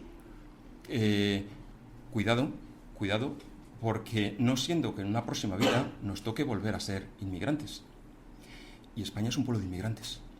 Entonces, esto nos da muchas pistas, pero incluso en temas más cotidianos, es decir, pues no lo sé, cuidado, porque imagínate que tú tienes prejuicios hacia los homosexuales, pongamos por caso, y no los puedes ver, o eres homófobo, o lo que sea. Bueno, cuidado, no siendo que en la próxima reencarnación te veas en un garito de Chueca, bailando en playback, cantando en playback a Rocío Jurado, ¿sabes? Con bata de cola. Es un ejemplo, pero eso da explicación a por qué somos así y qué tenemos que mejorar, ¿no? Y nos lleva también a comprender a los demás, que es importante.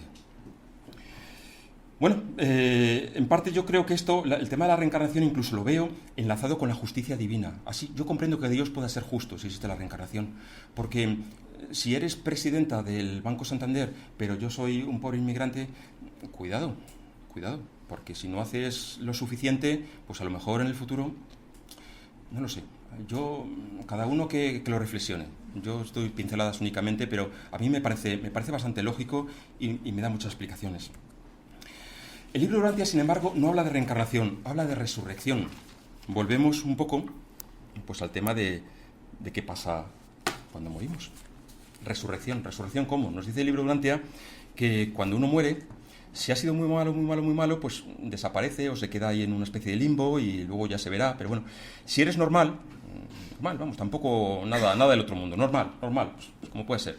Pues entonces dices, cuando uno fallece, vienen unos seres superiores, unos seres angélicos, los serafines, envuelven tu alma, donde está tu personalidad, tu ser, ¿sabes? Lo envuelven y lo llevan a los planetas de resurrección.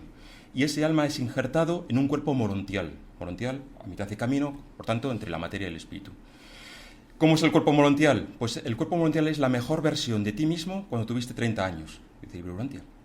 Es decir, sin enfermedades, sin problemas de sobrepeso o de bajo peso. O sea, la mejor versión de ti mismo cuando tuviste 30 años es tu cuerpo morontial.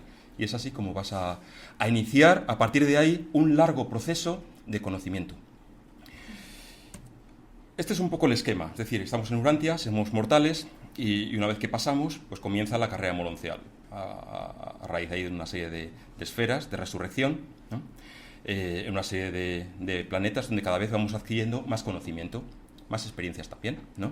Hasta que lleguemos pues después de muchos miles de años, pues a una etapa finalista donde seremos espíritus muy elevados y colaboraremos con Dios en el paraíso en la formación de nuevos mundos. O le serviremos en las misiones que Él tenga bien encargarnos. Bueno, me parece bien, vamos a ver, si os soy sincero, yo soy espírita y yo vengo aquí a mí el espiritismo me ha resuelto muchas dudas, pero me gusta mucho el libro de Urantia. Y a mí este es un tema que me causa bastante conflicto, porque también me parece lógico, también me parece bien. ¿Hay algún punto de encuentro entre la doctrina espírita y el libro Urantia? Pues no, salvo que en la primera etapa, la etapa material, consideremos que las reencarnaciones estén ahí incluidas. Es decir, perfecto, reencarnamos, evolucionamos, progresamos y más adelante comenzamos la carrera morontial. De hecho, los espíritus nos dicen que cuando seamos espíritus muy superiores, pues iremos recibiendo pues una serie de encargos, de misiones, pues nos formaremos parte de la alta espiritualidad. Es posible, pero es una interpretación mía. El libro Urantia niega la reencarnación. Y yo, en foros que me he metido, incluso en la Urantia Book Internet School, que hago cursos de vez en cuando y tal, cuando he planteado este tema, me he dado cuenta, primero, que hay un gran desconocimiento de lo que es la reencarnación según la doctrina espírita. Y en segundo lugar, que es un tema un poco incómodo. Entonces, mi función es exponéroslo y que vosotros saquéis vuestras consecuencias. Por último, el tema de Dios, que tampoco no deseo tampoco pues profundizar demasiado, porque creo que es bueno que lo leáis si os interesa este tema, si no, pues nada. Únicamente decir que en el espiritismo la verdad es que no hablamos mucho de Dios. ¿Por qué? Pues porque cuando nosotros en la mesa mediúnica le hemos planteado a un espíritu superior que nos hable de Dios, nos ha dicho: ¿tú quieres que te hable de Dios cuando tú esta mañana no has sido capaz de saludar a la vecina ni de sonreírla? ¿O quieres que te hable de Dios cuando tienes prejuicios hacia, no sé, hacia los que son distintos? ¿O quieres que te hable de Dios cuando piensas demasiado en ti mismo? Entonces, es un tema, desde luego la alta espiritualidad, o al menos los espíritus que recibimos aquí, no se habla demasiado de Dios. También nos dicen, cuidado, porque Dios es un concepto. Por supuesto es un ser, ¿no? Pero la palabra Dios es un concepto y corremos el riesgo de hacer pequeñito a algo que es infinito. ¿Os acordáis de un verso de Santa Teresa de Jesús que decía algo así? A ver si sí, decía Santa Teresa de Jesús: no respondas, Señor, al instante, no me dejes satisfecha en los conceptos en que quiero encerrarte. Decía la santa, no, o sea, primero, es que tengo yo tendencia como ser humano a meterte en mis conceptos. ¡Hala, Dios, ya está! Qué fácil es decirlo. Pero claro, hago pequeñito el concepto de Dios. Entonces decía la santa, no me dejes satisfecha en eso, que yo siempre vaya más. Por eso, bueno, nos quedamos con el punto 1 del libro de los Espíritus, donde se nos dice que Dios es la inteligencia suprema, causa primera de todas las cosas. Esto es el Dios de los filósofos. Esto da muchas respuestas, pero no tenemos tampoco que complicarnos la vida, porque es una carrera muy larga la que tenemos por delante y, como nos dicen los buenos hermanos, tenemos aquí una serie de problemas más importantes que meternos a alta teología. En el libro Urantia pues ya hemos visto que hay un gran desarrollo de cómo es Dios, de su persona, y solamente me voy a quedar con una cosita que os transmito, que es que nos dice el libro Urantia que tal como somos, en nuestra composición de espíritu, personalidad, cuerpo, hay un componente que se llama ajustador del pensamiento. Es como se llama. ¿Qué es el ajustador de pensamiento? Pues es un chispazo solamente de Dios que llevamos dentro. Y es lo que nos motiva a ser mejores, a progresar, a tener detalles con los demás, a sentir que no nos podemos quedar estancados. Eso es gracias al ajustador de pensamiento que todos tenemos dentro y que nos acompañará luego en toda nuestra carrera morontial y luego espiritual. Me quedo únicamente con eso. Yo iba a terminar ya aquí, pero el otro día en la mesa mediúnica, por indicación de uno de los hermanos de la casa, me propuso que hiciésemos una meditación. No sé si os apetece o estáis ya muy cansados. Una meditación muy pequeña, 5 minutos. ¿Con qué objetivo? Me dijo, con el objetivo de desarrollar la conciencia cósmica. ¿Os apetece o no? Si no, pasamos a las preguntas. Sí. 5 minutos, de verdad. Entonces... bueno, a ver cuánto dura. No, porque es que me podría meter con las conclusiones, pero casi prefiero que las conclusiones luego, casi en el turno de preguntas van a salir. Incluso yo a lo largo de mi exposición, pues prácticamente os la he expuesto. Bueno, pues si queréis, vamos a cerrar los ojos. Cerramos los ojos y ponemos nuestras manos sobre nuestras piernas. Las palmas hacia arriba o hacia abajo, como te sientas más cómodo, más cómoda. Vamos a hacer una respiración profunda. Y con la inspiración, ya sabéis, echamos fuera de nosotros todas las preocupaciones que tengamos, nuestros problemas, nuestros malestares. Y así hasta 3 veces. Inspiramos, retenemos un instante y expulsamos soltando lo negativo. Y una tercera vez, inspiramos, retenemos y esa preocupación que tienes en tu cabeza la expulsas fuera de ti. Y a partir de ahora, haces respiraciones normales según tu ritmo. No te preocupes. A lo largo de la meditación es posible que sientas leves escalofríos en tu piel, por tu columna. También es posible que sientas una sensación agradable de un abrazo. Simplemente permítelos. Estás en una casa espírita. Pueden ser indicios de una incipiente mediunidad. Permítelos. Permite también cualquier malestar que tengas ahora. La silla, tal vez que ya no encuentras la postura. No sé si hace calor, frío. Sencillamente esas cosas permítelas. No pongas frente a ello un rechazo o un pensamiento negativo, que sea todo positividad. Y vamos a hacer un ejercicio de imaginación. Te vas a ver a ti mismo y a los que están a tu alrededor que comienzas a flotar. Flotas, te elevas. Miras a tu alrededor, todos flotamos. Nos elevamos y fíjate que estamos atravesando el techo de la sala. Seguimos ascendiendo y salimos por el tejado del edificio. Estamos volando. Ahí está la calle de la Bolsa. Ahí están los tejados. Subimos, vemos peatones, vemos la Plaza Mayor. Nos gusta. Más tejados, las luces. Ascendemos un poco más, vemos el barrio entero. Más, y vemos la ciudad. Las luces de las farolas que marcan las calles. Justo como cuando un avión va a aterrizar y vemos Madrid con las calles marcadas por las luces de las farolas. Cogemos velocidad y seguimos subiendo. Vemos poblaciones con sus luces aquí y allá. Ascendemos. Vemos la península ibérica, que está bordeada por un mar que la rodea, al norte del resto de Europa, al oeste América. Atravesamos un grupo de nubes. No nos molesta que estén húmedas, no nos molesta la temperatura. Lo permitimos y nos encontramos bien. Y seguimos subiendo y vemos el planeta entero, tan azul. Nuestro querido planeta Tierra, con el que no siempre nos portamos bien. Nuestro planeta Urantia, que llaman algunos. A un lado vemos la Luna, flotando en el espacio, blanca, tan bella. Seguimos subiendo y vemos más planetas. Ahí, Marte, Júpiter, Neptuno, y al otro lado, Venus, Mercurio pequeñito, y más allá el Sol. Nuestro Sol, qué bello, grande y poderoso es. Pero seguimos ascendiendo un poco más. Y nuestro sistema solar se ve inmerso en toda la galaxia, nuestra Vía Láctea, con tantas estrellas, tantos soles. Paramos un poco, dejamos ascender y nos fijamos en esa otra estrella próxima a nuestro Sol. Sí, en esa tan brillante. Y nos dirigimos hacia ella. Vemos otro sistema solar, con más planetas. Y hay uno que es azul como el nuestro, quizá un azul más intenso. Nos dirigimos con él con rapidez. Se nos dice que es el planeta Dalhar, que está habitado por seres inteligentes.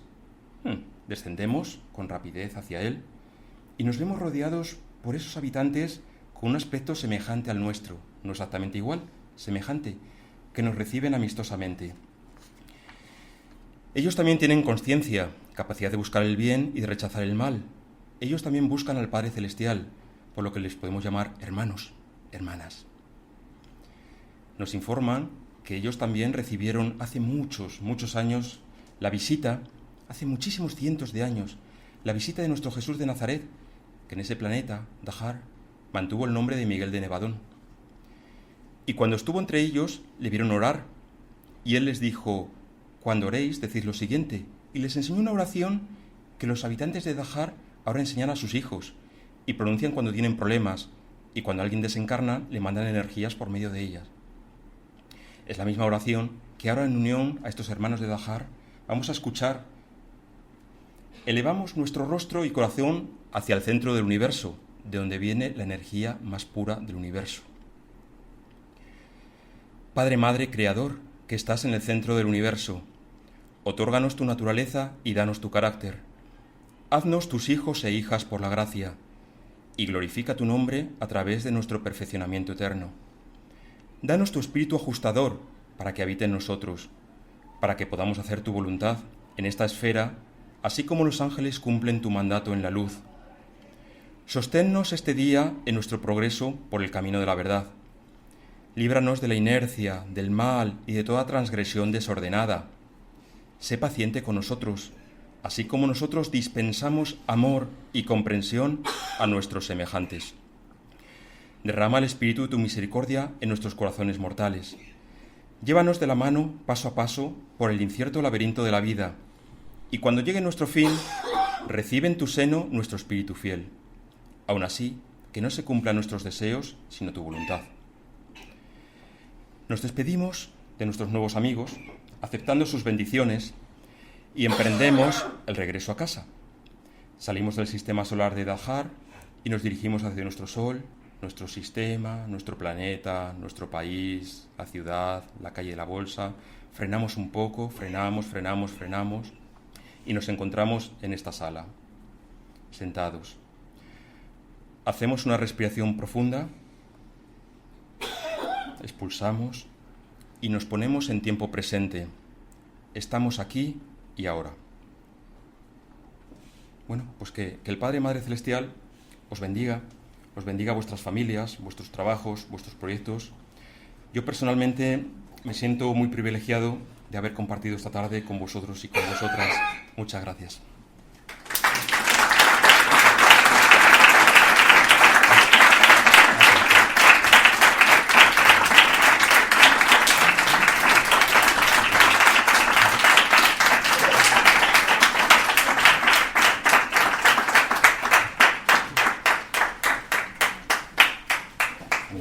Muchas gracias, sois muy amables. Tenemos como 10-15 minutillos, si queréis comentar alguna cosa, pueden ser preguntas, experiencias, impresiones. Estoy aquí para atender en la medida de lo posible, si no, pues sencillamente hacemos una tertulia y ya está. Sí. Mira, Víctor, yo leí el libro de Urantia. Hace 8 años. Sí. 8 años, me llevó mucho tiempo leerlo, en la versión original. Me parece es fascinante, es absolutamente misterioso, en muchos aspectos, muy difícil en el mismo pasaje de elaborar. O sea, tienes que volver, no puedes leerlo de un tirón, aunque sea ese tirón de 6 meses. Me he prometido volver a él, todavía no lo he hecho. Bueno, tienen 800 páginas más que un curso de milagros, por ejemplo. Ahora, tú, como evidentemente te has empapado, creo que también lo habrás leído todo, habrás también, y no quiero ser polémico por favor, pero habrás oído de esa información que dice que realmente no hubo ninguna revelación, que fue un hoax. ¿Un qué, perdón? H-O-A-X, no sé, ¿cómo se traduce eso? Hoax, un fraude. Vale. Vale, sí. Que fue hecho por unas personas, como una novela, como una ficción, y que no hubo tal revelación. Evidentemente puede ser, esa información puede ser totalmente falsa, pero supongo que estarás enterado de ella. Sí. Entonces quería preguntarte, ¿qué opinas tú de esa, digamos, contraataque, para llamarlo así, de medios y todo, que dicen que no es real, que es muy profundo, que es muy, no, pero que realmente no se corresponde con ninguna revelación? Además dicen desde qué época fue escrito, hasta nombres, aventuran nombres de quienes lo han escrito. No sé por qué. Pero... para ser sincero, no lo sé. No, ¿para qué te voy a decir otra cosa? Mira, sí es cierto, yo documentándome para esta conferencia, que me ha llevado mucho trabajo, porque no es fácil, la he escrito 3 veces, la he cambiado, he vuelto a Juanma, que es el que ha hecho, le he vuelto loco, porque la he cambiado, mismamente ayer la estuve cambiando. Bien, sí, documentándome, fui consciente de esa polémica y la he escuchado con mucho interés, y puede que tengan razón, puede que no lo sé. Es decir, a mí, yo os lo dije al principio, a mí lo que más me hizo touché en el corazón fue cuando al leer, que dice, vamos a ver, tú léelo como si fuese una obra de ciencia ficción, y a partir de ahí, si sacas algo interesante, que te sirva, y si no, pues ese es algo. Es decir, sí, pero me llamó mucho la atención cuando tú dijiste eso, de que está en el principio, de que, léelo como una ficción, como una ciencia ficción, a ver si te queda algo. Entonces digo, es que hay una nueva pista, un nuevo, digamos, una revelación en código ahí, que te está diciendo que no es real. Nos dice que es una revelación, lo dicen, por 1000 años. Además, una revelación temporal. Esto me he olvidado decíroslo. Dice que una revelación por 1000 años, y pasados 1000 años nuestro planeta recibiremos otro ser superior con una nueva revelación. Bueno, pues yo no voy a llegar, yo creo, vamos. Vale, perfecto. De hecho, leyendo el libro Urantia, si lo lees con espíritu crítico, pues hay muchas cosas que te empiezas a plantear. Bueno, ya la cosmología es que no lo podemos comprobar. Es que no podemos, no tenemos pero bueno, sí que me puede quedar la idea de que el espacio es tan grande, y puede haber incluso un punto donde la materia y la energía se entrechoquen, que me parece que es creíble. Punto. O sea, no me complico más, ¿no? Entonces, a partir de ahí, pues, no lo sé, yo lo sigo leyendo. Ya os he dicho que para mí el gran caballo de batalla es el tema de qué pasa después de la muerte. A mí me crea conflicto. Bueno, también es verdad. También es verdad. Esto lo dice el libro Urantia, pero nos lo dicen los espíritus. Es más lo que no sabemos que lo que sabemos. Es decir, pero es que incluso, vamos a ver, en el espiritismo que nos da respuestas prácticamente a las cosas más importantes. Nos dicen, es que encima, realidades que nos trascienden, ponlas tú con tu vocabulario, que es limitado. Y, o sea, mira, la mayor cantidad de discusiones que tenemos en esta casa, cuando estudiamos y tal, es porque no nos ponemos de acuerdo con los términos. Lo dice Kardec también al principio, es decir, poneros de acuerdo con los términos, cread los que tengáis que crear y dialogad. Porque empezamos a hablar, bueno, la inteligencia, ¿es material o es espiritual? Y nos tiramos hablando toda la hora. Y de ahí, pues, bueno, tú asistes los jueves, entonces sabes que muchas veces las polémicas que se generan es porque tenemos palabras muy imprecisas, entonces hacemos lo que podemos. Entonces, ¿y quién soy yo para decir si el libro Urantia? ¿Quién soy yo? Es decir, si os interesa, os ha interesado alguna parte, leedlo, que encima lo podéis leer gratis, y si os gusta, pues seguid, que no, pues bueno. Pero vamos, bien apuntado. ¿Alguna? Inma, venga, que yo sé que quieres decir algo. Y, tantas cosas pues venga. No, sobre todo porque me encanta la conferencia, porque has dado muchísimas claves para la espiritualidad en general. Bien. Para que no solamente es que el libro de Urantia es símbolo de 1000 caminos espirituales. Bien. Y que de ahí cada uno puede coger el que quiera, que será igual de válido que otro, siempre y cuando lo que tú dices se investigue, como dijo Buda, no os creáis porque yo os he dicho esta doctrina que es cierta, comprobadla por vosotros mismos. Yo hay una sensación que tengo al leer el libro Urantia, es que intenta estar a bien con todas las religiones y todas las filosofías del mundo. Por ejemplo, el tema de Dios trino, uno, pero también trino, pues está en el cristianismo, justamente, pero también en el cristianismo. Hablar decir, Jesús de Nazaret, perfecto, es un espíritu muy elevado que ha encarnado, pero no es la segunda persona de la Trinidad. O sea, al final se pone bien con todos. Los que creen que Dios tiene 3 personas y que tiene un hijo eterno, pues se quedan a gusto, básicamente los católicos, pero si tú consideras que Cristo no es Dios, pues también te quedas a gusto con el libro Urantia, porque te dice que no. Que ¿Pero a qué se refieren ellos con el hijo eterno? ¿Lo aclaran en algún momento o lo dejan? Es complicado. ¿Que no es Jesucristo? Eso deberíais leerlo. Más o menos un poco lo que os decía, bueno, pues hay un padre celestial que es Dios, que se ama a sí mismo, y de resultado de ese amor se genera otra persona, que es también Dios, pero que no es otro Dios distinto, es sí mismo, que es el Hijo Eterno, ¿no? Y del amor entre el Padre y el Hijo, como es Dios y es un amor tan poderoso, surge una tercera persona que es el Espíritu Santo. Entonces, ¿cuál es la función que tiene el Hijo Eterno? Te dice el libro Urantia. A ver, las palabras son muy curiosas, porque dice, la función del Hijo Eterno es salvar a Dios Padre de la trampa de la eternidad. ¿Y esto cómo entendemos? Bueno, pues vamos a ver.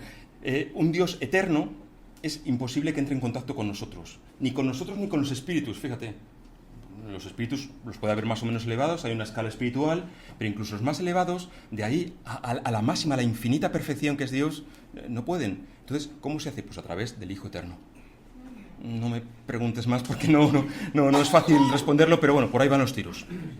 Por ahí van los tiros. Es el problema de la metafísica también. Bien, el hecho de conceptualizar algo y de meterlo en una caja, que en realidad se sale de los conceptos y trasciende a ser nombrable, porque Dios es que lo nombramos, pero en realidad es el sin nombre, es un generador de amor, es un ser, lo que lo concretamos en un ser.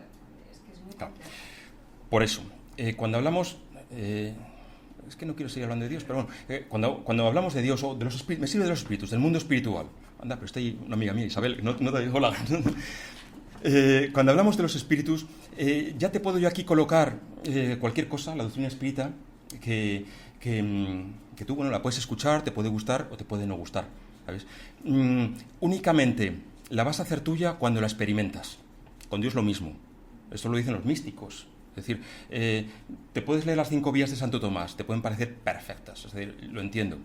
Ahora bien, Santo Tomás está partiendo de que el tiempo es lineal. Pero imagínate tú que el tiempo fuese cíclico. Ya no funcionan entonces las vías de Santo Tomás, con lo cual tienen un fallo. Podemos escuchar hablar de Dios en determinados momentos, pero o lo experimentamos o no nos sirve de nada.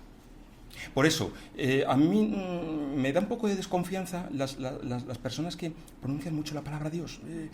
Incluso cierto... A ver, entendedme, entendedme. Me produce cierto malestar, porque se habla de Dios con las obras y sin pronunciarle. Pero bueno, no es que yo lo diga, es que el maestro Jesús, pues la mayor parte de sus enseñanzas fueron, vamos a ver, no hagáis como los fariseos hipócritas que me alaban con los labios, pero no con su corazón. Es decir, las obras. Y esto aquí en esta casa continuamente os lo repetiremos. Las obras. Es decir, o hay una transformación profunda vuestra que os lleve pues a buscar el bienestar de los que os rodean, o perdemos el tiempo. Entonces, es lo que hablamos antes de las experiencias. Venimos aquí, encarnamos para tener experiencias. Y entre otras está la experiencia espiritual. No es que pretendemos racionalizar conceptos metafísicos imposibles de racionalizar. Pues ahí está. Y la razón. Si no son experienciales como la iluminación o como otros elementos que, ¿cómo te voy a explicar la iluminación? ¿No? O se experimenta, justamente, o no te sirve. O no lo sabes. ¿Alguna cuestión más? Sí, por favor. ¿Coincide la doctrina espírita con el libro de Urantia en cuanto a quién nos pone aquí? Luego, a ver dónde vamos o no vamos, pero ¿quién nos pone? En el principio, cuando... Sí. O sea, coincide en que es como los espíritas que de mineral, animal, o estos hablan de que venimos ya medio hecho. A ver, voy a recapitular. La doctrina espírita nos dice que venimos simples ignorantes, que nuestro espíritu es simple ignorante. Y entonces, en el momento en el que un espíritu es capaz de encarnar en un ser ya evolucionado, es decir, no sirve un simio ni un protosimio, sino que ya tiene que ser neandertal, ahí hay una duda de si los neandertales tuvieron espíritus. No lo sabemos. Bien, es una buena pregunta para hacer en la mesa mediúnica. Si los neandertales incorporaron espíritus o Homo sapiens. Homo sapiens ya es el ser que en sí podía recibir un espíritu ya pues, como el nuestro, ¿no? Entonces ya a partir de ahí empieza la progresión. Eso es lo que dice el espiritismo. Entonces somos creados simples e ignorantes, todos iguales, que ahí está la justicia de las que os hablaba antes, y a partir de ahí ya es nuestro progreso, nuestro trabajo, la que nos lleva a evolucionar más o menos, depende ya de nuestro comportamiento. El libro de Urantia lleva a cabo, nos describe toda una evolución que coincide con la de los antropólogos, incluso da una explicación al eslabón perdido de Darwin, que yo ahora mismo no os lo voy a contar, pero si queréis, os interesa, da una explicación al eslabón perdido, ¿no? Y entonces lleva a cabo digamos que es un progreso físico, material. Claro, aquí entramos en un problema, que para mí es el punto más débil del libro de Urantia, El punto más débil para mí es, a ver, si yo fallezco y resucito con un cuerpo morontial en otras esferas, yo ya no vuelvo al planeta, es decir, ya no vuelvo a Urantia, ya me voy pues a Salvington o a Orvonton o no sé dónde, pero a mí me gustaría muchísimo ser protagonista de la evolución del planeta Tierra. Ahora es una mierda, pero a mí me gustaría en un futuro ver qué va mejor, y me gustaría incluso colaborar. A ver, no en el futuro, ya mismo tenemos que trabajar para que... Claro, entonces, mientras que el espiritismo sí que me dice que yo voy a ser protagonista de ese cambio y que puedo hacer algo, el libro Urantia dice, no, tú resucitas, ya, cuerpo morontial, a las esferas de resurrección, a seguir otro camino, pero no este. Entonces para mí es el punto más débil. Pero como has hablado de los Elohim Sí. Bueno, los Elohim, vamos a ver, hablé con el tema de los raelianos, que decía Rael, que claro, que como dice, que Dios habla en plural. Al principio Dios creó el cielo, dijo Dios, creemos al hombre a nuestra imagen, habla en plural. Entonces dice, claro, entonces no es uno único, es un plural. Pero yo creo que eso tiene una explicación. Dios habla en plural porque son 3 personas. Y en segundo lugar puede haber un plural majestático. No nos dirigimos a vos, el plural, como se hablaba antes, ¿sabes? Es la explicación que dan los teólogos, no yo. Bueno, yo puedo coincidir o no, pero no me voy a meter en ese berenjenal. Es la explicación que dan a que ya desde el Antiguo Testamento se prefiguraba que Dios era 3 personas distintas y un único Dios verdadero. Dicen los teólogos. Sí, te he visto. Mira, no sé si el libro da margen a interpretaciones, si es claro suficiente respecto al tema, pero podría corresponder cada eslabón, cada escalón como... Voy a ponerlo, a ver si lo encuentro. Sí, sigue hablando. Sí, cada escalón como un ciclo, no sé, de la individualidad del ser, por ejemplo. No sé si te deja margen o si es tan claro diciendo que es una vida, que cada escalón corresponde a una existencia, no sé. No te deja margen. Yo es un tema que, de verdad, en todos los foros de Urantia, del libro Urantia, donde estoy metido, pues estoy haciendo unos cursos que me gustan, porque es una forma simpática de... Entonces, la Fundación de Urantia propone una página que se llama UBIS, Urantia Book Internet School, bueno, donde tú te matriculas en un curso y entonces te dicen qué documentos tienes que leer y luego los debates. O sea, muy interesante, la verdad, porque además la gente se da mucho a dialogar, me gusta mucho pues el talante que hay, ¿no? Y yo es un tema que siempre saco, siempre, ¿sabes, no? Entonces, bueno, pues bien, yo digo, para mí me encantaría que la explicación fuese esa, me encantaría, porque entonces sí, tiene más coincidir, sentido, sí. Pero la respuesta es que no. Porque al final el espiritismo también te dice que cuando llegas a un nivel evolutivo en el planeta Tierra, ese ya no te aporta sí. Como evolución, entonces tienes que irte quizá a otro nos dice el espiritismo que nosotros reencarnamos por 2 motivos, o por expiación, es decir, para trabajar cosas que dejamos pendientes en vidas anteriores, que es lo que explica nuestras dificultades actuales, ¿no? O por misión. ¿Quién reencarna por misión? Pues un espíritu que tiene que venir pues bueno, o para animar a su entorno, o para acompañar a alguien, o con cierta misión concreta de carácter espiritual. Entonces, efectivamente, nosotros, según el espiritismo, una vez que progresemos, pues lo más probable es que a lo mejor no tengamos necesidad de volver a encarnar, salvo que lo hagamos por misión. Entonces... Bueno, pues me dicen por el pinganillo que ya es hora de ir acabando. Pues, así que, bueno, pues nada, no me queda más que daros las gracias por su presencia.